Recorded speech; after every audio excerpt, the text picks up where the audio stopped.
کہ انسان کو اس کی راہ سے دو ہی چیزیں ہٹا سکتی ہیں، سزا یا تکلیف کا خوف یا پھر لالچ۔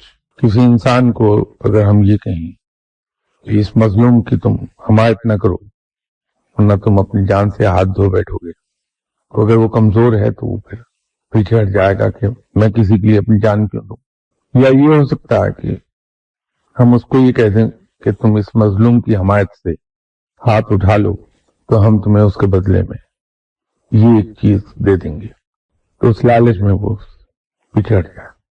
اسی طرح وہ چیزیں جو رب تعالیٰ کی پسندیدہ ہیں یا وہ رویے جو رب تعالیٰ کے پسندیدہ ہیں، ان سے ہمیں دو ہی باتیں ہٹا پائیں گی۔ اگر ہمارا ایمان کمزور ہے اور اس میں پختگی نہیں ہے، ہمارے کنوکشن میں پختگی نہیں، تو پھر ترغیبات ہمیں بہت آسانی سے سیدھا سے ہٹا لیں گی۔ جیسے ہم سب کو پتا ہے کہ رشوت لینے اور دینے والا جہنم ہی ہے، جہنم میں جائے گا، تو اس کے باوجود ہم سیدھی راہ سے ہٹ جاتے ہیں۔